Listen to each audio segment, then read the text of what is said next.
바울이 이제 루스드라에 가서 사역을 하는데요. 거기서 나면서 안진뱅이 된 자를 만났습니다. 이 사람은 나면서부터 한 번도 걸어본 적이 없어요. 그래서 발을 써본 적이 없습니다. 그런데 이 바울이 이렇게 복음을 전하는데 그 안진뱅이를 이렇게 보니까 바울이 그에게 구원 얻을 만한 믿음이 있었어요. 그래서 바울이 그에게 말했습니다. 네 발로 일어서서 걸으라. 이렇게 선포하니까 그 사람이 그 말에 순종해서 일어서서 걸었습니다. 그런 역사가 일어났어요. 그런데 지금 이 기적이 일어난 것은 뭡니까? 이 기적은 그냥 단순한 주술적인 힘이 아니에요. 기적이 아니에요. 바울이 그에게 구원 얻을 만한 그런 믿음이 있는 것을 보고 말씀을 선포한 것입니다. 그 결과입니다. 그러니 우리 복음이라는 것은 바로 죽음에서 생명으로 나오는 거죠. 그렇기 때문에 이 복음을 선포하면 생명의 능력이 나타나요. 그러니까 생명의 능력으로 지금 이 사람이 걸은 거죠.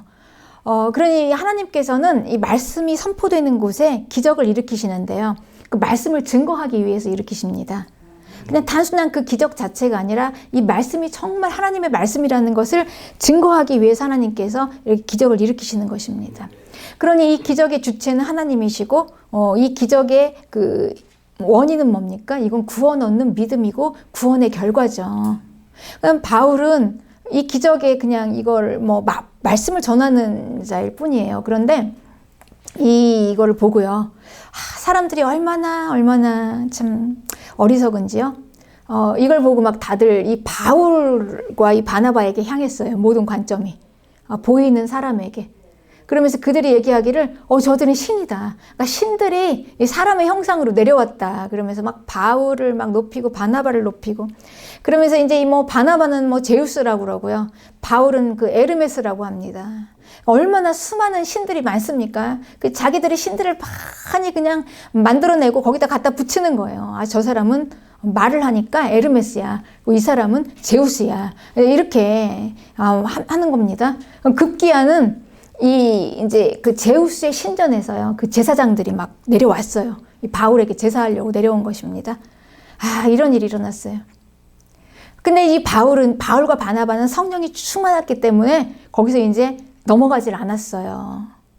그래서 거기에서 막 너무 애통해 하면서 막 옷을 찢으면서 그들에게 한 얘기가 있어요. 오늘 본문의 15절입니다. 사도행전 14장 15절 너희에게 복음을 전하는 것은 이걸 하지 말라고 하는 거다. 이것을. 그러니까 이 헛된 일을 버리고 천지와 바다와 그 가운데 만유를 지으시고 살아계신 하나님께 돌아오려고 이렇게 하라고 복음을 전하는데 그러면서 이제 바울이 막 너무너무 막 애통해하면서 막 거기에서 아주 그냥 한탄을 합니다. 그러니 바울이 복음을 전하는 목적은 뭐냐면요. 헛된 일을 버리고 하나님께로 돌아오라는 거예요. 바울은 지금 자기는 이걸 하고 있는데 그 헛된 일을 계속 하고 있으니 얼마나 계속 자기가 복음을 전하는 게 헛수고가 되잖아요. 얼마나 답답하겠습니까? 그러니 이 헛된 일을 버리고 하나님께 돌아오는 거. 그럼 우리가 바울이 복음을 전하는 목적이 이런 거라면요. 우리가 그 복음을 듣는 우리들도요. 복음을 듣는 목적도 뭐냐. 바로 우리가 헛된 것에서 하나님께로 돌아오는 겁니다. 그러니까 우리가 복음을 듣는 목적은요. 돌아오는 거예요. 하나님께. 그러니까 애초에 우리는 하나님께 속했던 자들이 아니에요. 그러니까 돌아오는 거죠. 우리는 세상에 속해 있었습니다. 마귀에게 속해 있었고 어둠에 속해 있었고 죽음에게 속해 있었습니다. 그런데 이 복음은 뭐냐면 하나님께로 돌아오는 거예요. 세상에서 하나님께로, 죽음에서 생명으로, 어둠에서 빛으로 이렇게 이제 돌아오는 겁니다. 그러니 이 복음은 뭐냐면요. 회개예요. 돌아오는 거니까. 그래서 복음의 핵심은 뭐냐? 돌아오는 거다. 하나님께라는 거죠. 네. 그러니까 우리가 예수님을 믿는 건 하나님께 돌아오는 것입니다. 하나님께 돌아온 자들. 우리는 하나님께 돌아온 자들입니다, 여러분. 그래서 우리는 회개한 자들입니다. 그러니 이제 우리가 예수님을 믿는 게 하나님께 돌아오는 거라면요. 그러면 예수님을 잘 믿는 것이 무엇일까요? 예수님을 잘 믿는 것은 바로 하나님께 잘 돌아오는 거예요.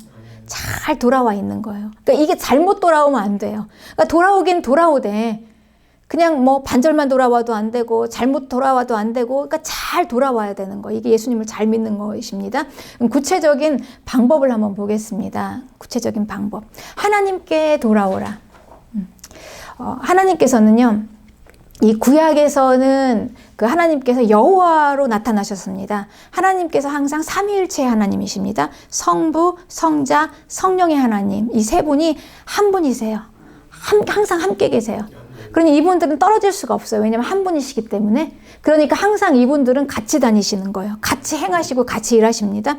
그러니 구약에서는 여호와 하나님으로 하나님께서 나타내셨습니다. 그럼에도 거기에는 성령 하나님도 계셨고 성자 하나님도 같이 함께 계셨습니다. 네, 대표로 나오신 분이 성부 여호와 하나님이시죠. 예.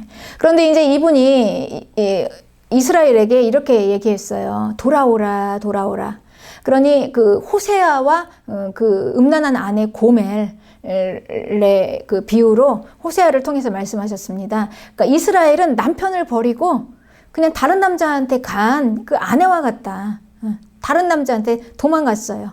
근데 이렇게 팔려간 아내를 호세아가 돈을 주고 사서 데리고 왔죠.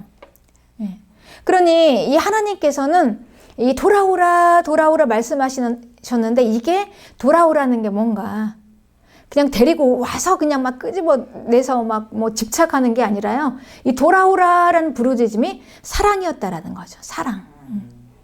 그러니 하나님께서는 그러니까 종교적인 대상으로 이스라엘에게 그러니까 믿어라 이렇게 얘기하신 게 아니었어요. 거룩하신 하나님이시지만 종교적인 대상으로 믿어라가 아니라 하나님께서 계속해서 말씀하셨던 건 너희들 나한테 돌아와라. 내가 너희를 사랑한다.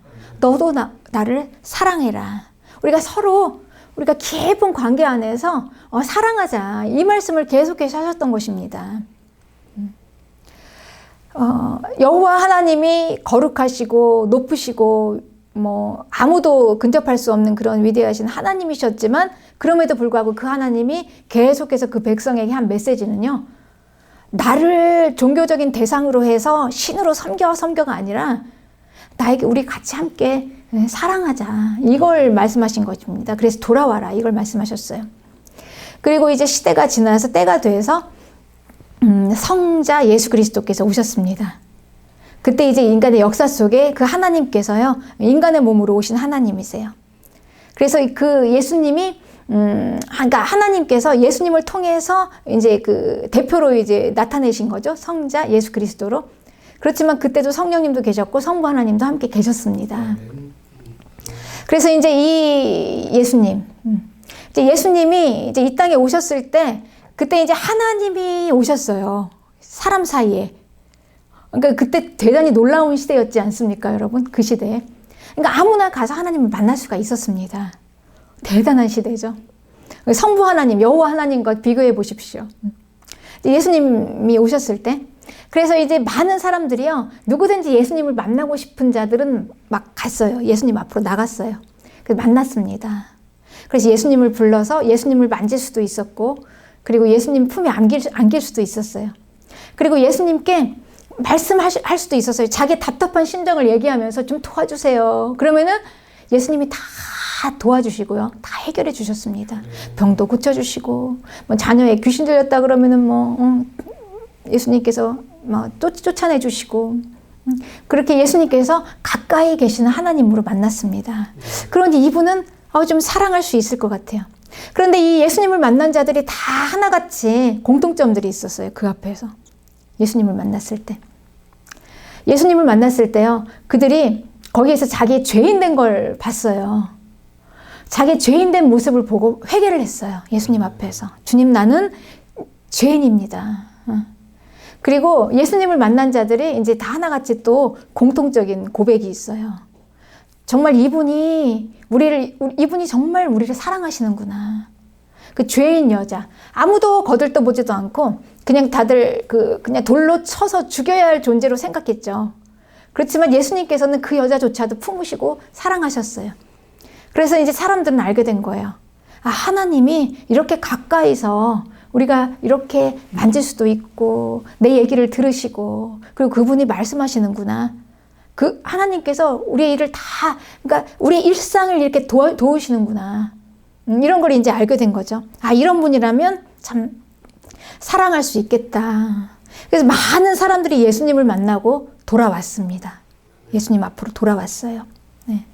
그런데 그 돌아온 자들이요, 누가 돌아왔냐면요, 죄인, 세리, 창녀들, 죄인들이 돌아온 거예요. 그러니까 그걸 보면 누가 돌아오냐? 그러면 죄인들이 돌아오는 거죠. 그러니까 우리가 어디서부터 돌아오는 거냐? 죄에서부터 돌아오는 거다라는 게 너무나 확연하게 알게 되는 거예요. 회개입니다. 그래서 이 죄인들이 예수님을 보면서 자기의 죄를 회개한 거예요. 아, 내가 죄인이구나. 아, 전에는 몰랐는데 내가 예수님을 보니까 죄인이었어. 그러면서 이게 회개하는 것입니다. 그 예수님이셨습니다. 예수님께서 말씀하시는 것입니다. 내게 와라, 내게 와라. 다 내게 와라. 누구든지 내게로 오라. 부르신 거 아닙니까? 다 나에게로 와라, 와라. 그래서 수많은 죄인들이 하나님 앞에 돌아왔습니다. 계속해서 하나님께서는 우리들에게 그 메시지가, 여러분, 예수님 믿는 게 다른 게 아니라 돌아오라는 거예요. 하나님께 돌아오라는 겁니다. 세상에서 돌아오는 거예요. 지금까지 죄에서 돌아오라는 거예요. 하나님을 떠나 있었던 모든 것으로부터 그냥 돌아오라, 이 부르심인 것입니다. 그리고 이제 예수님께서는 이제 클라이막스죠. 우리의 사랑을 막 표현했어요. 자기의 사랑을 우리에게 십자가에서. 아무도 부인할 수 없었습니다. 자기 자신을 그냥 다 내어줬어요. 그냥 피까지, 그냥 마지막 물 한 방울까지 다 내어주는 그 사랑을 예수님께서 우리에게 보여주시면서 정말 하나님께서 우리를 사랑하시는구나. 그거를 이렇게 볼 수 있는 눈이 있는 사람들은요, 지금도 예수님께 돌아옵니다. 그걸 보고.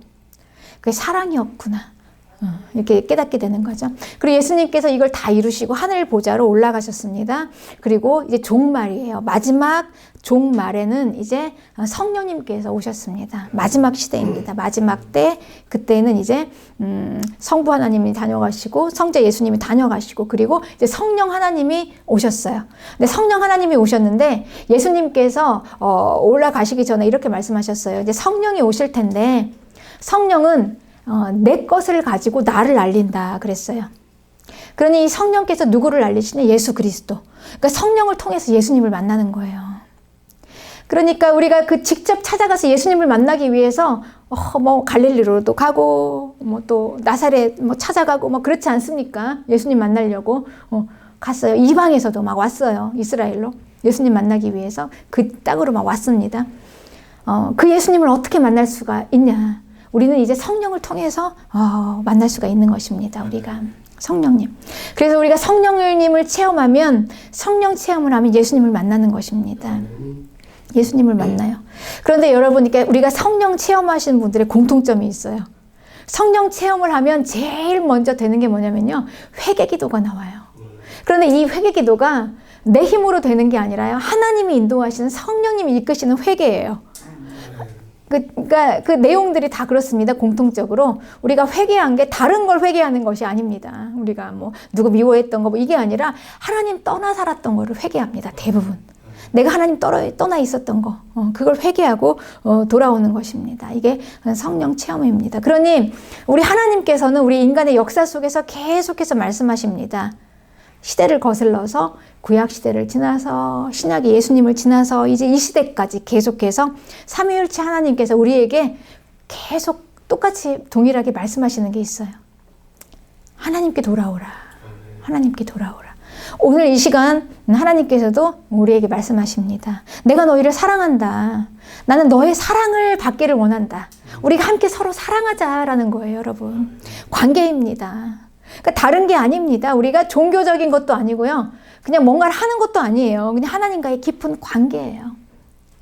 그래서 우리가 서로 깊은 관계 안에서 하나가 되자라는 거죠. 하나가 되자. 하나가 되자라는 것입니다. 이게 하나님과 우리가 하나가 되는 거예요. 그렇습니다. 그래서 이 하나님과 우리의 관계에 대해서 이제 바울은요, 에베소서에서는 이렇게 얘기했어요. 그 남편과 아내의 관계로 설명을 해요. 에베소서 5장 31절에는 사람이 부모를 떠나 그의 아내와 합하여 그 둘이 한 육체가 될지니 이 비밀이 크도다 그랬어요. 그러면서 나는 그리스도와 교회에 대해서 말한다 그랬어요. 그러니 이 바울이 이 남편과 아내에 대해서 이야기를 하면서 이 비밀이 크대요. 이 둘이 만나서 하나가 되어서 결혼을 해서 부부가 되는 이 비밀이 큰데 나는 그리스도와 교회에 대해서 말한다 그랬어요. 그러니 이 그리스도와 교회, 여기서 이제 바울은 이야기하거든요. 남편은 예수님이 교회를 사랑하신 것 같이 사랑하라. 그리고 아내는 교회가 예수님께 복종하는 것처럼 복종하라. 이렇게 얘기하신 것입니다. 이 관계로 관계하라. 이렇게 얘기합니다. 그러니까 이 예수님과의 관계를 결혼 관계로 지금 이야기하고 있죠. 결혼 관계. 그러면 우리 한번 봅시다, 여러분. 결혼. 결혼은 먼저 만나죠. 두 사람이 만나요. 첫 만남이 있습니다. 그러니까 전혀 모르던 사람이 그 전까지는 모르던 사람이 이제 만나게 되는 거예요. 누구 하나가 아니면 이제 양쪽에서 어쨌든 이렇게 한 사람이 한눈에 반하는 것입니다. 그래서 이제 찾아와요. 우리는 내가 예수님을 몰랐어도 예수님께서 먼저 나를 아시고 찾아오셨습니다. 내가 좋아서 나를 사랑해서 오신 거예요. 첫눈에 보고 반하신 거예요. 오신 겁니다. 왜 나를 구원하셨습니까? 왜 나에게 오셨습니까? 왜 나에게 찾아오셨어요? 라고 우리가 질문을 하지만 여러분, 이 사랑에는요, 왜라는 게 붙으면 이게 더 이상 사랑이 아니에요. 조건이지. 사랑은 조건이 없어요. 왜가 없어요. 그냥 좋은 거예요. 이유가 없이 예수님이 그냥 내가 좋아서 나를 선택하셨다는 건데, 그럼 어떻게 우리가 그 이유를 밝히라고 얘기를 하겠습니까? 하나님께서 나를 택하셨습니다. 찾아오셨어요. 그리고 이 자신을 나타내셨습니다. 그리고 계속해서 사랑 고백을 하는 거예요. 얼마나 사랑하시는지. 자기를 막 증명을 하세요. 알리시는 거예요. 나는 이런 사람이라. 네. 알리시죠. 그리고 이제 십자가에서 이제 목숨 걸고 뭐 그 이상의 사랑이 어디 있겠습니까? 우리에게 다 알려주셨잖아요. 얼마나 나를 사랑하는지 알려주셨습니다. 아, 그 사랑. 그래서 알아가면 갈수록, 그분을 알아가면 갈수록, 처음에는 모르는 대상을 사랑할 수 없잖아요. 조금씩 알아가면 갈수록 그분의 사랑을 이해하고 깨달으면 깨달을수록 사랑할 수밖에 없어요. 그래서 나도 그분에게 사랑에 빠집니다. 첫사랑이에요. 이 첫사랑의 감격, 그렇죠, 여러분? 첫사랑. 그래서 이 첫사랑이라는 그 첫 감격은요, 누구나 그 첫 감격은 굉장히 뜨겁습니다. 그렇죠? 뜨거워요. 뜨거워. 아, 이 사랑인데요.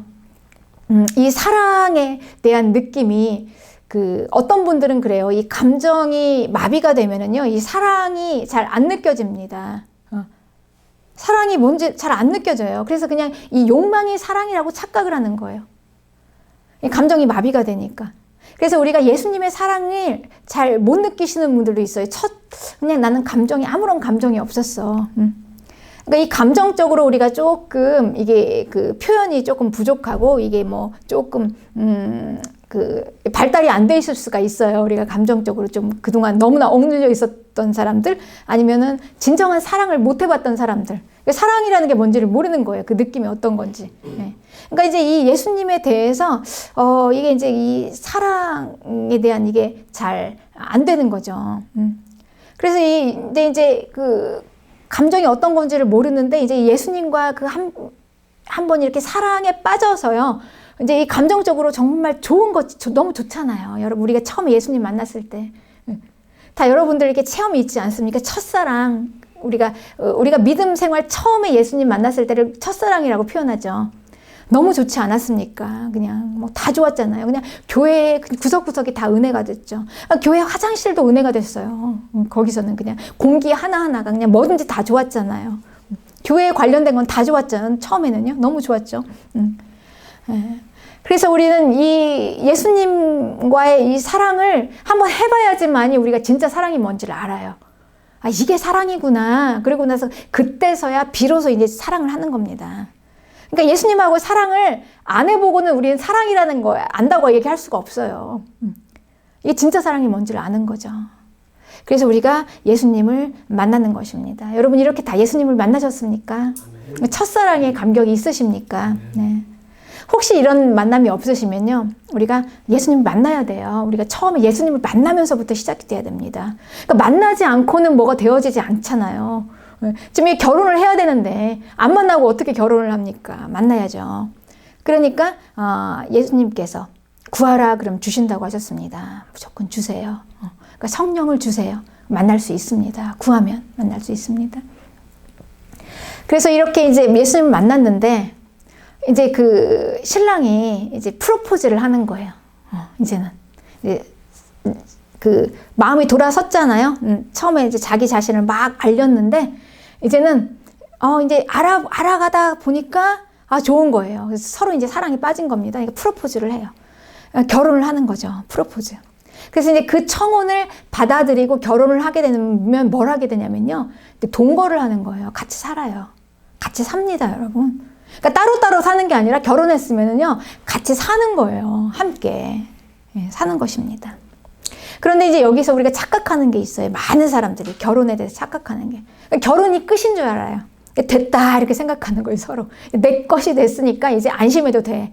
여기서 이제 불행이 시작됩니다. 여러분, 이렇게 결혼을 끝이라고 생각하면 망하는 거예요. 이제 그때부터. 그러니까 내 거니까 너무 편하죠. 아무렇게나 함부로 해도 되잖아요. 좀 느슨해지고. 그 아내는 아내대로 그냥 뭐 결혼했으니까 이제 뭐 됐지. 남편은 남편대로 막 너무 함부로 대하는 거예요. 막 결혼했으니까 이제는 됐잖아요. 그러니까 목적이 있을 때, 그러니까 결혼이라는 목적이 있을 때 그때는 막 그냥 근데 그냥 다 하잖아요. 막 매너 있게 뭐 다 갖다 바치고 뭐 그냥 세상에서 마치 하나밖에 없는 것처럼 막 그냥 이렇게 부르면 날아갈까. 만지면 꺼질까 하면서 그냥 바닥에도 못 앉게 그렇잖아요. 그 손수건, 자기 손수건 막 자기 양복 겉옷 벗어서 막 깔아서 이렇게 목적이 있으니까 결혼하려고. 근데 마침 딱 결혼하고 나면 이제 됐다, 내 거다 생각하고 막 말도 함부로 하고 막 이렇게 호칭이 없어요. 그쵸? 심하면은 막 그냥 자기 멋대로 그냥 막 하죠.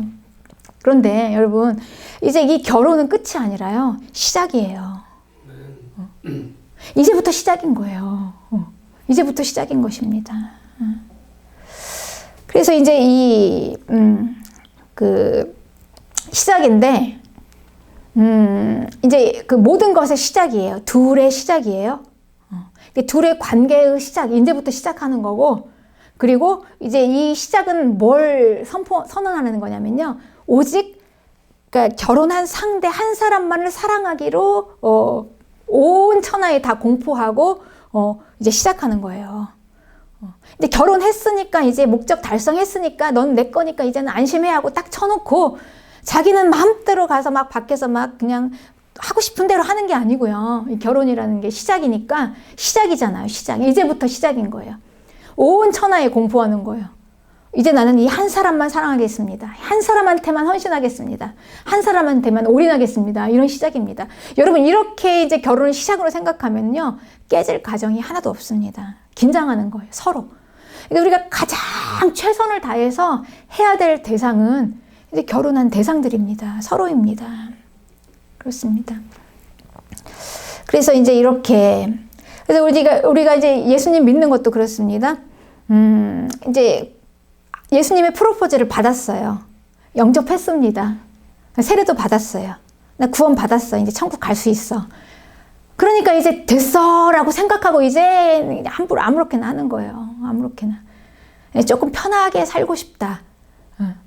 근데 이제 내가 이 정도 했으면 그냥 처음이야 감정이 막 떠오르니까 그렇지만 감정이 막 북박치니까 감정대로 하지만 이제는 이제 결혼도 했으니까 목적 달성했잖아요. 이제 구원 받았으니까 그냥 조금 편하게 할까, 아무렇게나 할까, 나 하고 싶은 대로 할까, 이렇게 이제 생각하니까 여기에서 우리가 다 이제 실패가 오는 거예요. 그래서 바울은요, 두렵고 떨리는 마음으로 구원을 이루라 이렇게 했어요. 그러니까 예수님을 우리가 영접하고 세례받고 이렇게 구원 받았으면 이제 그때부터 시작인 거예요, 여러분. 끝이 아니에요. 다 끝난 걸로 생각하고 이제 다 된 것이 아니라 이제 그때부터 이제 우리가 이제 하나씩 시작하는 겁니다. 그러니까 사실 우리가 결혼하기 전까지는 잘 몰라요, 상대방을. 근데 같이 살아보면서 압니다. 서로에 대해서 더 알아가죠. 점점 알아가고 사랑하는 법을 배우고, 같이 또 많은 고난과 시간과 역경을 거치면서 또 많이 성숙해지고 같이 가는 거예요, 계속해서. 이런 이거는 이제 뭐 그냥 매뉴얼입니다. 매뉴얼. 이건 법칙이에요. 여기 이대로 하는 거죠.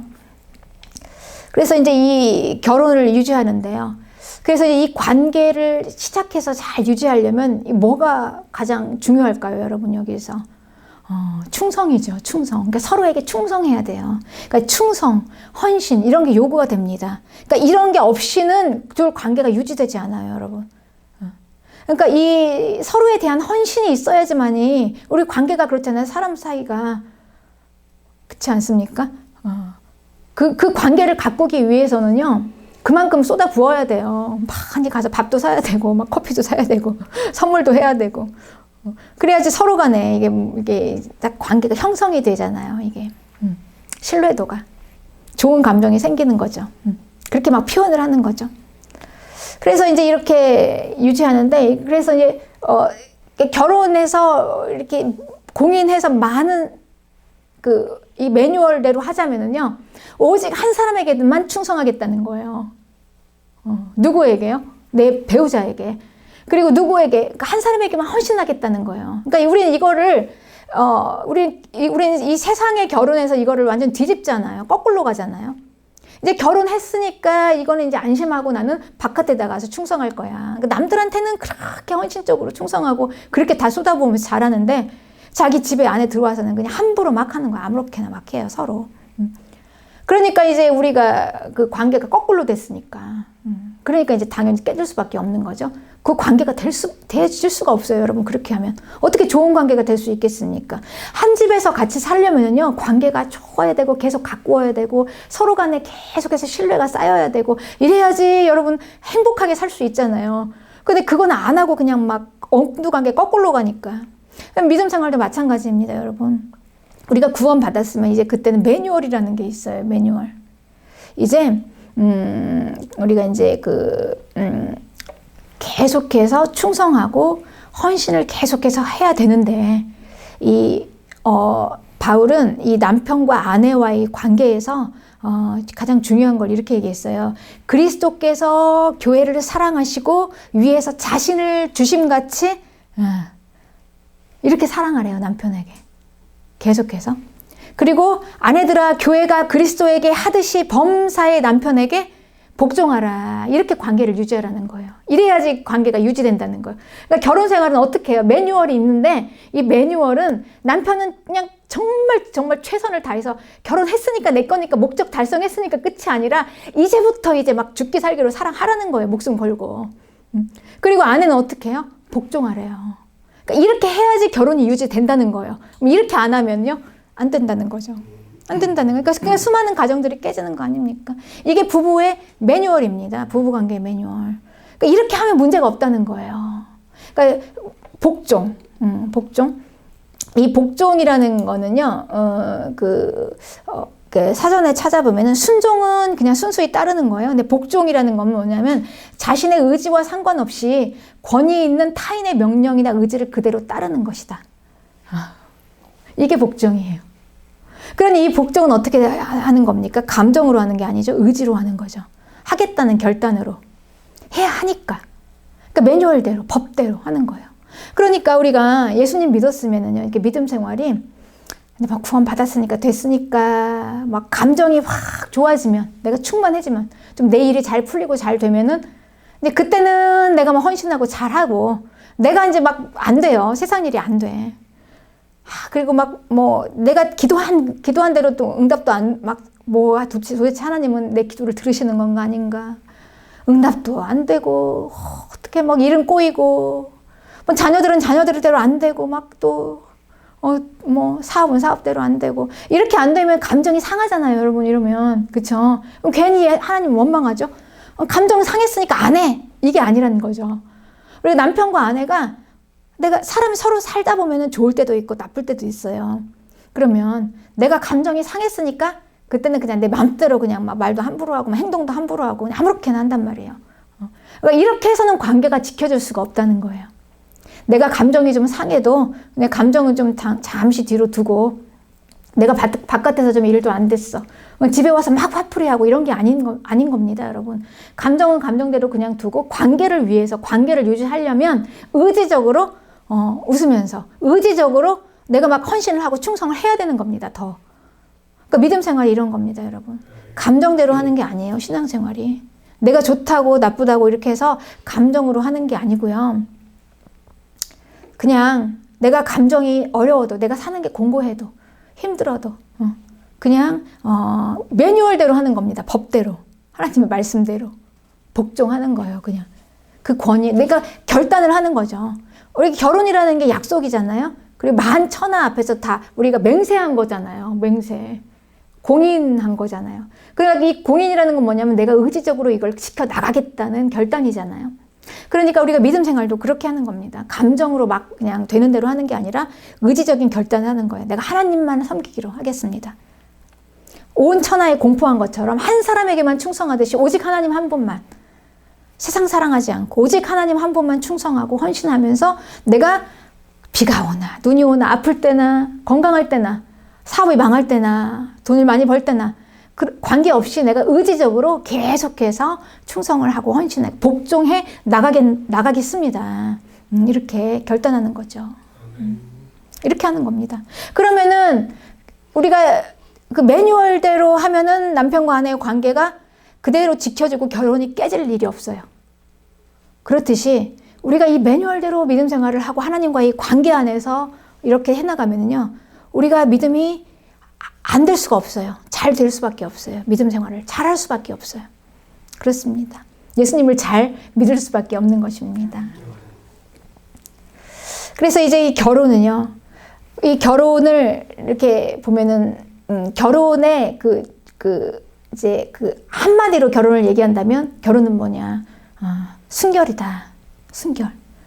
이게 순결이죠. 순결이라는 거는, 그러니까 뭐와 섞이지 않는 거예요. 잡된 것.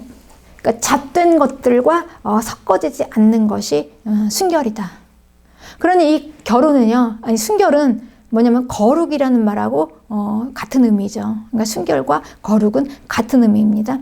그런데 여러분, 우리가 이 순결은 결혼 뭐 요즘에는 뭐 그렇지도 않지만 전에는요, 결혼 전만 생각했어요, 이 순결이라고. 그래서 옛날에 무슨 드라마 같은 거 뭐 조선시대 이런 데 보면은, 그러니까 순결 잃으면 자살하잖아요. 정절 잃으면 자살해요. 내 존재의 가치가 없어진 거죠. 이게 살아야 될 의미가 없다는 만큼 이렇게 순결을 목숨처럼 지켰습니다. 그랬어요. 결혼 전이라고 생각했어요, 전에는. 그런데 여러분, 이거는요, 이제 결혼은 시작이잖아요. 끝이 아니에요. 끝이라고 생각하면 결혼 전에 순결해야 되는데, 이 시작이면은 이제 결혼을 하고 나서 순결을 지키는 겁니다. 섞이지 않는 거예요. 한 사람에게만 사랑하기로, 충성하기로, 헌신하기로, 마음을 주기로 이렇게 딱 결단을 하는 거예요, 여러분. 그래서 이게 결단인 것입니다. 결단. 감정이 아니라 결단이에요. 그러니 왜냐, 이 순결이 깨어지면은 다 깨지는 겁니다. 순결, 파탄이 나요. 이 순결을, 그러니까 뭔가 잡된 것, 뭔가 이렇게 그런 것들이, 잡스러운 것들이 이렇게 막 섞여지지 않는 거잖아요. 이 결혼이라는 건요. 이 관계 안에서. 근데 이게 막 섞여져요. 그러니까 1대1의 관계로 지금 시작하잖아요, 결혼이. 2대1의 관계입니까? 3대1의 관계고 아니죠. 1대1이죠. 그럼 한 사람과 한 사람에게만 충성하고 헌신하기로 순결을 다짐을 했는데, 이 순결이 깨지면 신뢰가 깨지는 거예요. 나 아니어도 뭐 저 사람한테도 잘하고 저 사람도 사랑하네, 만인의 연인이네, 이렇게 되면 신뢰가 깨지는 겁니다, 여러분. 약속이 깨지는 거예요. 그래서 예수님께서도 이 혼인에 대해서 음행한 연고 없이 버리면 안 된다, 아내를. 그러니까 결혼의 가장 중요한 게 이제 순결이라는 거죠. 그러니까 우리가 뭐 얼마나 유혹이 많겠습니까? 여러분, 우리가 결혼을 해도 남편은 남편대로, 아내는 아내도 뭐 마찬가지예요. 그럼에도 불구하고 의지적으로 자기 마음을 지키고 해서 순결을 지켜 나가야 하는 것입니다. 방해도 많아요. 유혹도 많고. 뭐 잘 나가면 잘 나간 대로, 못 나가면 못 나간 대로. 뭐 안심할 게 아닙니다, 여러분. 우리가 이게 순결을 지키지 않으면. 예수님, 우리가 믿음 생활도, 예수님과의 우리의 관계 가운데, 우리가 믿음 생활을 이제 근본적으로 1차적으로는요, 예수님과 나와 1대1의 관계에서부터 시작합니다. 한 사람하고 한 사람이에요. 그래서 사랑할 때는 마치 우리가 그런 착각에 많이 빠져요. 미숙한 사랑인데, 미숙한 믿음이죠. 처음에는 예수님이 나만 사랑하는 것 같아요. 그렇죠? 나만 사랑하는 것 같아요. 그래서 내 말만 들으시는 것 같고, 내 편만 되어주시는 것 같고, 나한테 잘못하면 벌 받을 것 같고, 나만 사랑하는 것 같아요. 1대1의 관계니까 예수님이 나만 사랑하시는 것 같아요. 관계에서는 그렇게 시작합니다.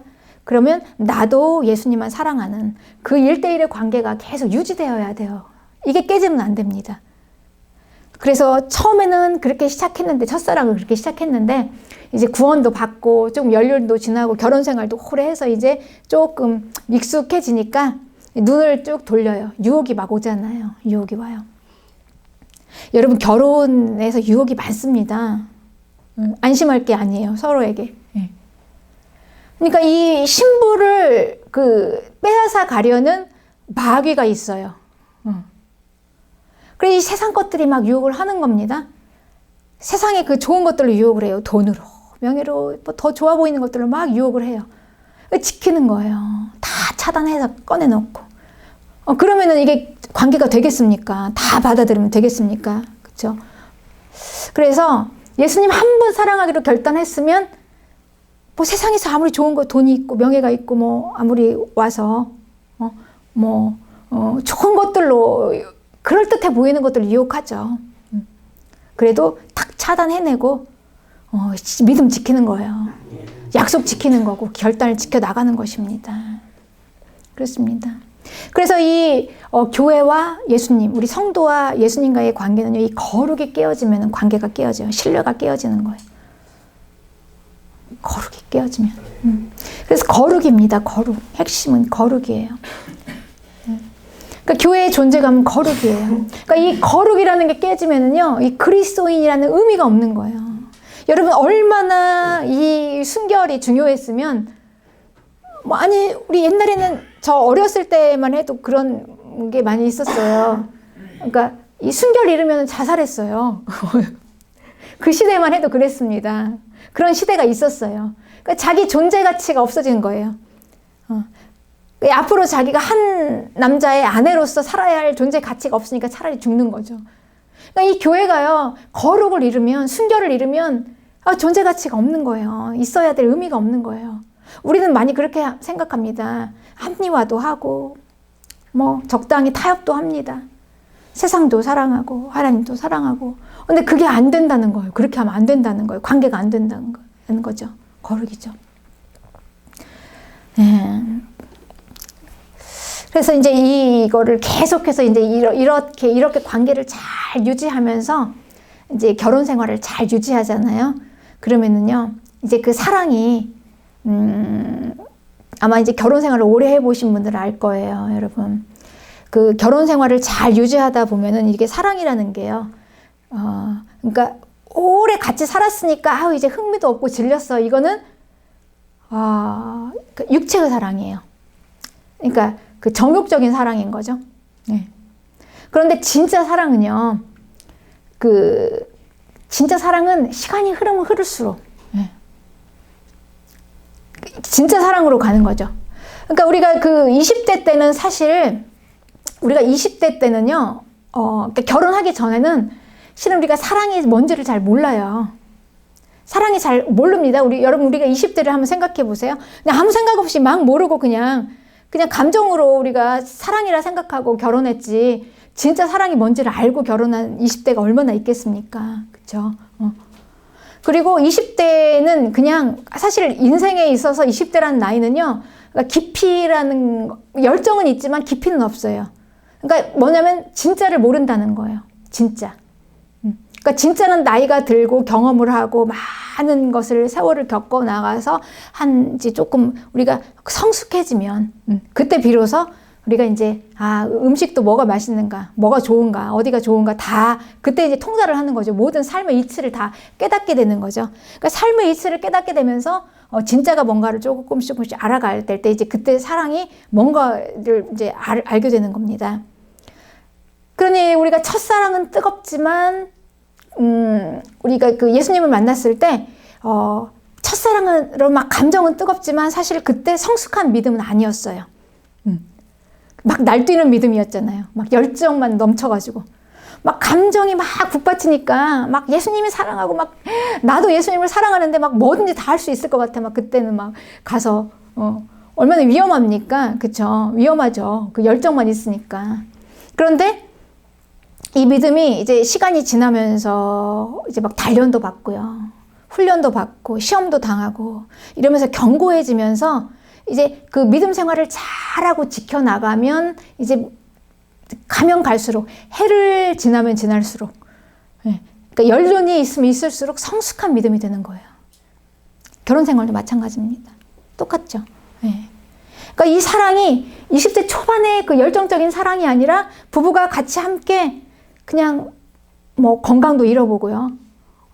뭐 병간호도 해보고 또 사업도 같이 이뤘는데 같이 밑바닥에서 열심히 같이 일으켜내서 다시 일어났어요.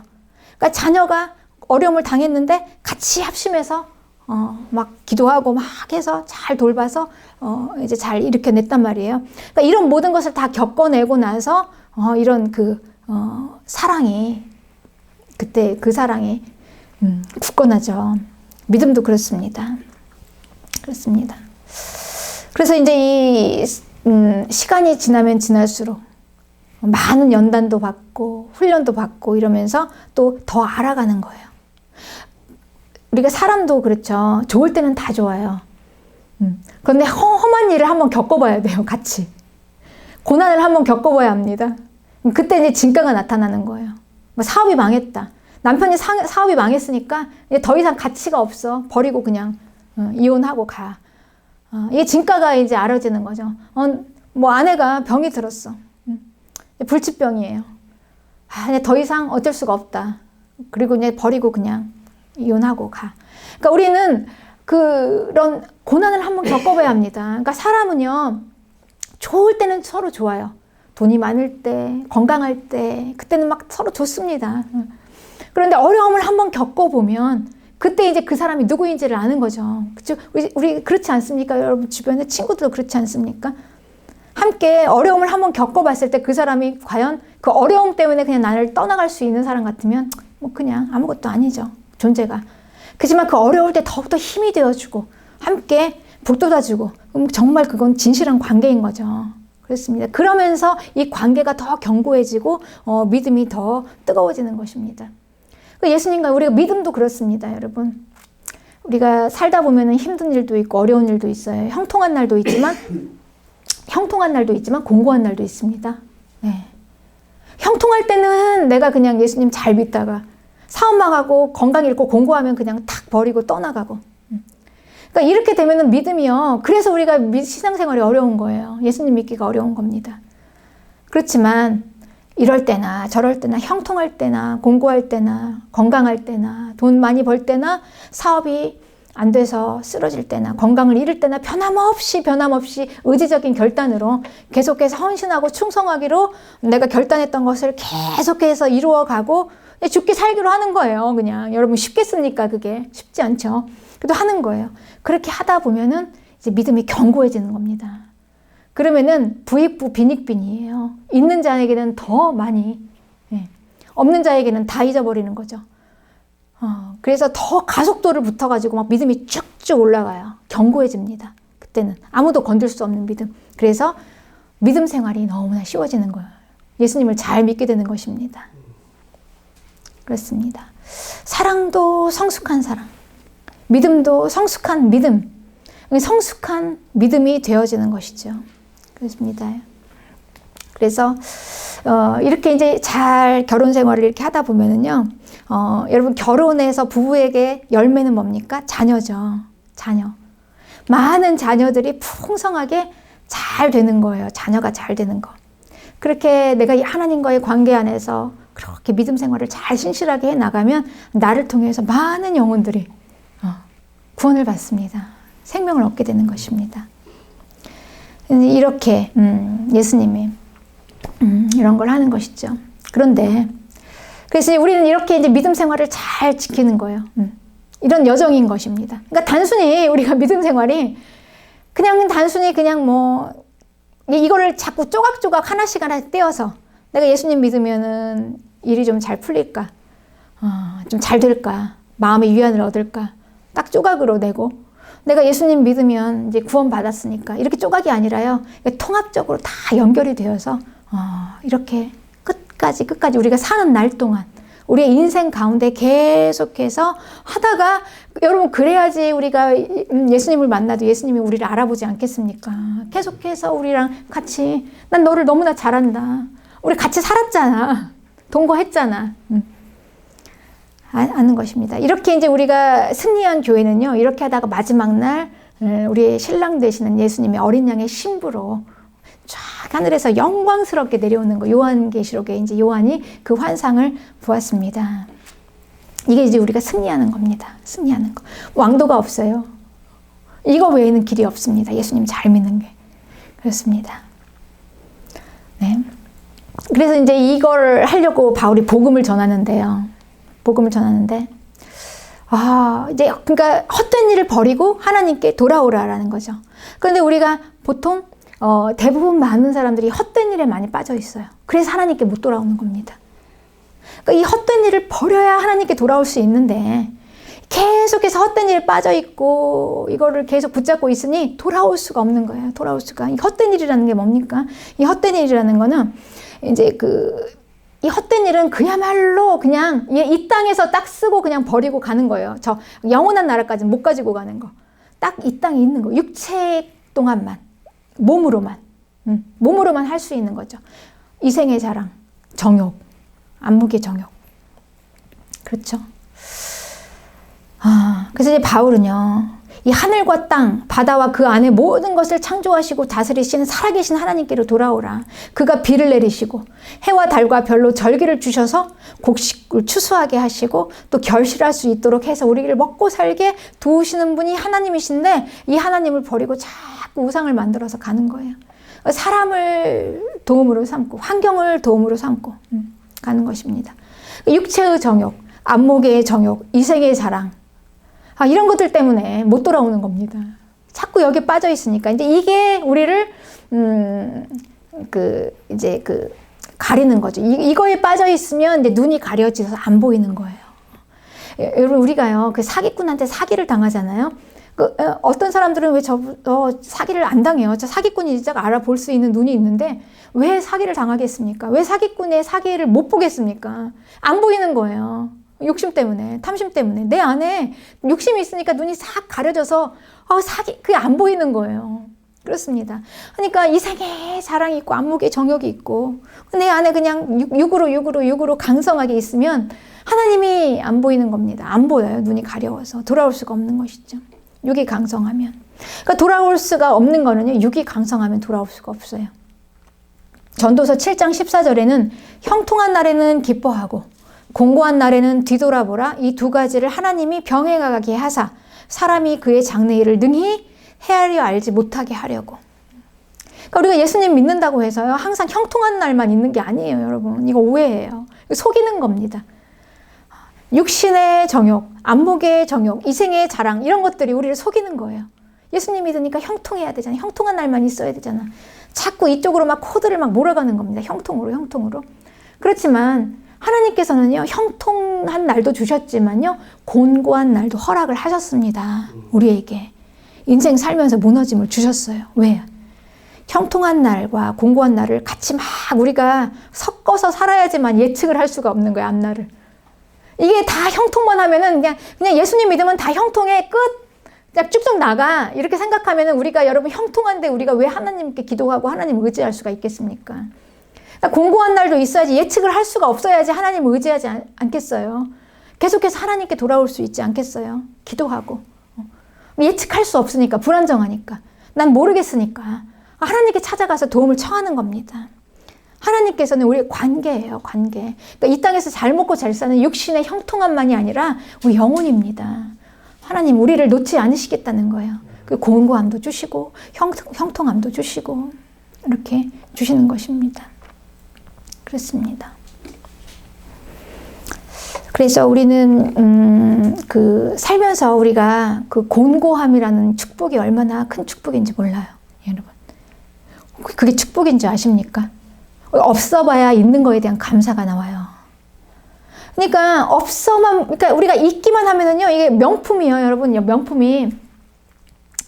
그러니까 명품이 명품일 수 있는 이유는요, 그냥 우리가 뭐 1년 동안 돈을 막 모았어요. 월급에서 막. 한 달에 막 맥씩 막 안 먹고 안 쓰고 해서 모았어요.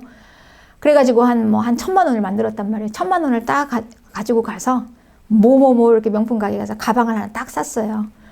그럼 그게 명품인 거죠. 얼마나 볼 때마다 뿌듯하겠습니까? 내 전 재산을 다 물었어. 먹고 싶은 거 안 먹고 안 입고 다 쏟아부어가지고 샀어, 이게. 그러니까 이 귀한 거예요. 이게 가치가 있어요. 들고 다녀도 이게 값어치가 있지 않습니까? 어디다 내가 이거 1년을 모은 건데, 내가 이거 1년을 안 먹은 거야. 다 사람들에게 자랑할 수 있잖아요. 그런데 돈이 많아서 이 1,000만 원짜리를 그냥 어디 시장에서 그냥 물건 하나 사듯이 쭉쭉 살 수 있는 사람한테는 이게 그렇게 명품이 안 되는 거예요. 그러니까 그들에게는 이게 가치가 없습니다. 명품이라는 가치가. 그냥 쉽게 살 수 있으니까 감사한지를 모르고 귀한지를 모르는 거예요. 그냥 푹푹 갔다가 그냥 그 명품 가방에 기저귀 가방을 하는 분을 봤어요. 명품 가방을. 어떤 사람에게는 그 명품 가방을 막 벌벌 하면서 막 저기다 모셔놓는데 어떤 사람은 그걸 기저귀 가방으로 쓰시더라고요. 아무튼 그렇습니다, 여러분. 그러니까 우리는 항상 결핍이 있어야지 뭔가 알아요. 이게 중요하구나. 그러니까 우리 한번 버림받아 보면 이게 정말 귀한 걸 알잖아요. 이게 나를 사랑하는, 받아주는 게 얼마나 감사한가 알잖아요. 이런 것들이. 무너져 보면은 압니다. 돈을 잃어봐야지 귀한 줄 알죠. 건강을 잃어봐야지. 건강 막 신경 쓰잖아요. 한번 잃어본 사람은 막 열심히. 귀한 게 다 아는 거예요. 결핍에서 다 오는 겁니다. 하나님께서는 우리에게요, 예수님 믿으면서도 이렇게 어려움을 당할 수 있습니다. 공고도. 그러니까 그럼에도 불구하고 또 우리는 또 기도하면 또 회복해 주시고, 기도하면 기도를 들으시고 또 형통하게 해주시고, 그러면서 또 우리가 하나님 앞에 돌아오는 거 아닙니까, 여러분? 그렇습니다. 그래서 이제 바울의 전하는 목적이 바로 복음을 전하는 목적, 우리가 복음을 듣는 목적, 우리가 헛된 것을 버리고, 근데 헛된 것을 가지고 돌아올 수 없어요, 여러분. 안 돼요, 이게. 둘 중에 하나입니다. 버리고 돌아올 수가 있어요. 아니, 만약에 안 버리면 못 돌아오는 거죠. 못 돌아오는 거예요. 그러니까 헛된 것을 버리고 하나님께 돌아오라. 이게 복음의 목적입니다. 그렇습니다. 그래서 하하나님께서 우리에게 이런 복음을 주셨는데요. 날마다 세상에서 하나님께로 돌아와서 예수님을 잘 믿는 저와 여러분이 되시기를 주님의 이름으로 축복합니다.